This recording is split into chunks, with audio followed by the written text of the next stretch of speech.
istrinya dengan mama mertuanya sudah siap ke pengadilan, tinggal masuk mobil mereka berangkat. Terus saya minta waktu. Nah, mamanya marah bilang, ngapain panggil pendeta lagi? Kita sudah siap untuk cerai. Waduh, gak suka betul mamanya lihat saya datang. Ya karena untuk apa? Saya bilang, saya minta waktu 5 menit saja. Saya cuma ngomong ini, satu, mau gak kamu beri kesempatan lagi? Bilang enggak, ya sudah kalau tidak. Karena sudah sekian kali dikasih kesempatan. Sampai 2 rumah mereka habis, saudara. Ditipu, sudah utangnya gak karu-karuan. Mereka, rumah yang terakhir mereka punya mau dijual juga, maka terus ngurus surat cerai, tidak habis semuanya. Oke, kalau tidak, izinkan saya ngomong satu kalimat ini saja. Kalau kamu cerai, itu sama dengan bunuh diri. Loh kenapa? Kamu ingat firman Tuhan? Istri tubuh, suami itu kepala. Kalau kamu cerai berarti kamu sedang potong kepalamu sendiri. Jadi dia mati, kamu mati. Kenapa enggak sekarang saja kita berdoa? Tuhan, kalau kamu setuju ya, panggil suami saya pulang. Sampai saya bilang, kalau dia mati, kamu bisa kawin lagi. Tapi kalau kamu cerai, kamu nggak bisa kawin lagi. Dia mikir, saudara. Mau berdoa? Suaminya nggak ada. Harus tinggal di situ, memang.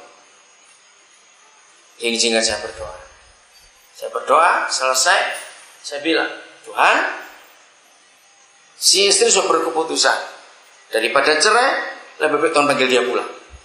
Dan sekarang kami minta kepadamu, kalau dia nggak mau bertobat, si suami ini panggil dia pulang. Karena Tuhan kau pribadi yang benci perceraian. Saudara, saya pulang. 2 hari kemudian suaminya telepon. Ternyata hari itu istrinya batalkan persidangan. Padahal itu ketok terakhir. Sudah bayar sekian belas juta kepada pengacara. Pengacara ditelepon, dia kaget. Loh kenapa dibatalkan? Sudah tinggal terakhir ini. Dan dia cerita bagaimana Tuhan benci perceraian. Tuhan bolehkan mereka. 3 bulan kemudian istrinya hamil lagi. Anak yang kedua sudah cukup besar. Jadi mereka tuh gak ingin punya anak lagi. Dan itu jadi kesaksian yang luar biasa.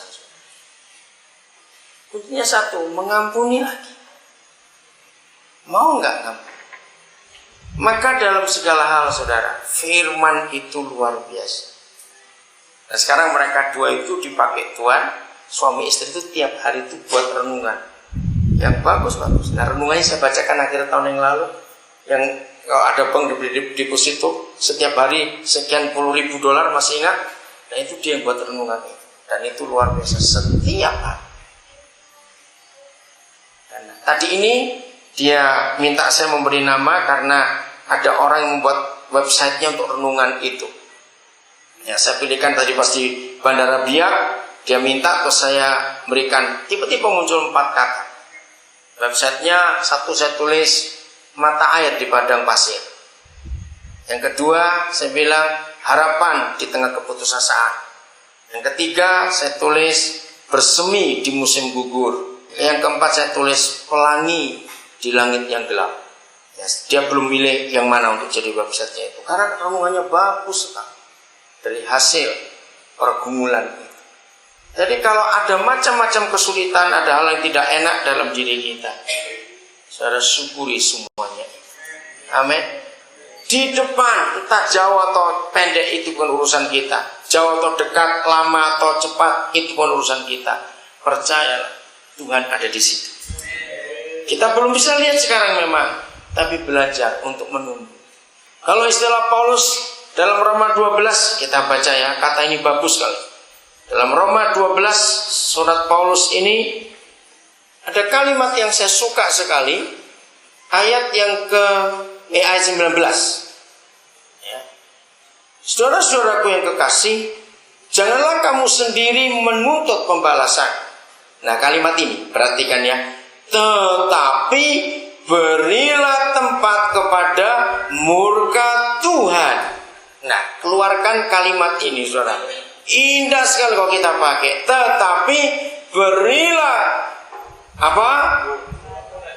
Berilah kesempatan, berilah tempat, berilah hak, berilah kemenangan kepada murka Tuhan. Sebab ada tertulis, pembalasan itu adalah aku yang akan menuntut pembalasan firman Yahweh. Nah, bagi saudara yang masih sulit mengerti kata berilah tempat pada murka Bapa di surga, begini caranya. Kalau saudara kelihatan ada orang yang gede sekali, jarinya sepisang-pisang gitu misalnya itu. Dan saudara bayangkan kalau orang yang tangannya jarinya sepisang-pisang, terus itu nempeleng orang, bisa bayangkan? Nah, gini gambarannya airnya itu. Segede-gedenya tangan saudara untuk membalas orang itu, lebih gede tangan siapa? Tuhan atau tangan saudara? Ya itu artinya. Saudara bisa bayangkan kalau Tuhan nempeleng orang. Ngerti kata itu? Itu arti kata ini.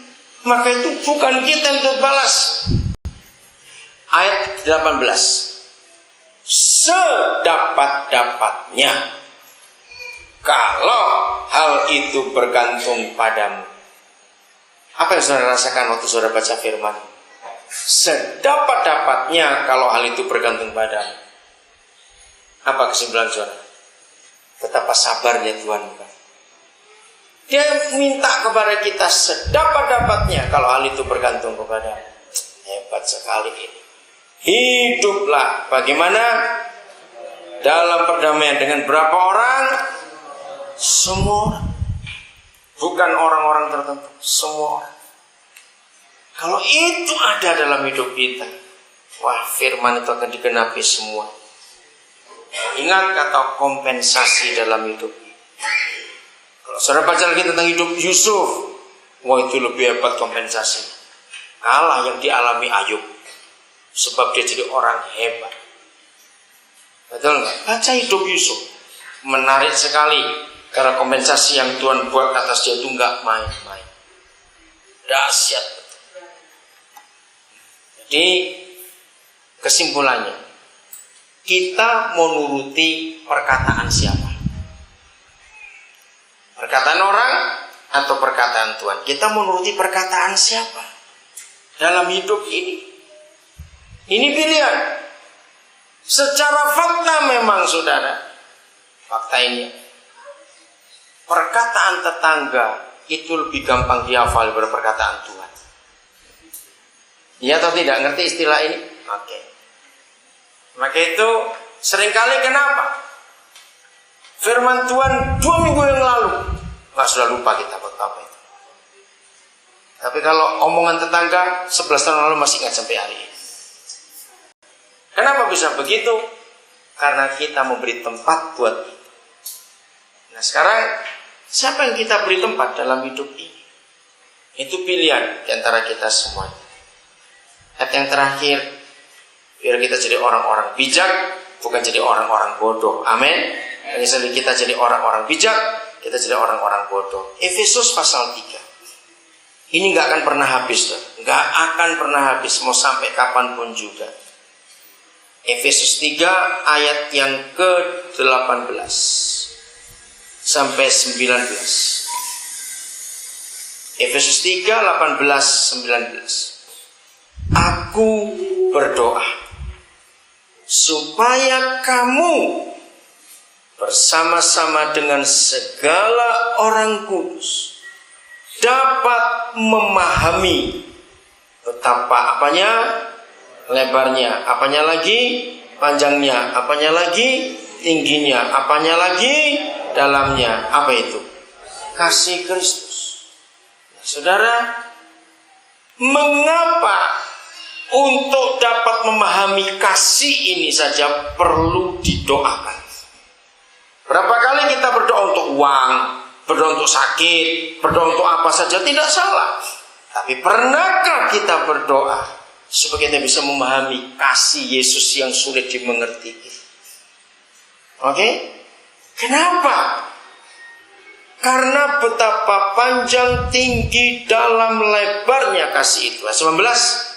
Dan dapat apa?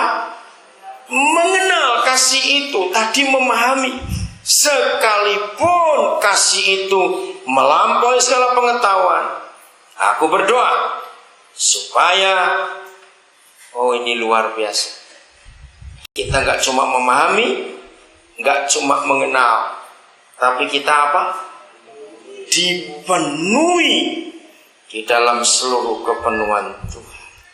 Kalau kita sudah sampai ke taraf ini, saudara, percayalah, setan nggak akan berani ganggu kita lagi. Kalau dia lihat kita dari jauh, dia yang minggir, bukan kita yang minggir. Kok nggak ada yang ngapain? Betul nggak? Karena begitu kita sudah bisa memahami, kita sudah bisa mengenal kasih yang sulit dimengerti itu, dan kita dipenuhi dalam seluruh kepenuhan Tuhan, percayalah, setan nggak punya hak untuk berani menyentuh kita. Ayat 20 ayo kita baca bareng-bareng. Ini perlu konsep ini, kompensasi itu akan terjadi. 1, 2, 3. Bagi dialah yang dapat melakukan jauh lebih banyak daripada yang kita doakan atau pikirkan, seperti yang ternyata dari kuasa yang bekerja di dalam kita. Bagi dia yang sanggup melakukan itu semua. Jadi kalau doa kita bisa diukur dengan ukuran panjang, misal doa kita itu 100 meter panjangnya, percayalah Papa bisa bekerja 100 km ke depan, yang kita nggak pernah tahu bagaimana cara dia bekerja. Jadi itu yang Tuhan ingin dalam hidup kita. Mau belajar untuk diam dan menunggu kompensasi itu, tetap teguh, tidak goyah dalam segala hal. Kita percaya janjinya itu sungguh luar biasa, dan itu hebat. Pegang firman ini. Apa-apa kita larinya kepada firman. Apa-apa kita lari kepada firman, bukan pada akal atau pengertian atau kekuatan atau pendapat atau ide kita sendiri. Semuanya kita larikan kepada firman. Kalau itu ada dalam hidup kita, saudara, itu sungguh luar biasa. Tuhan memberkati.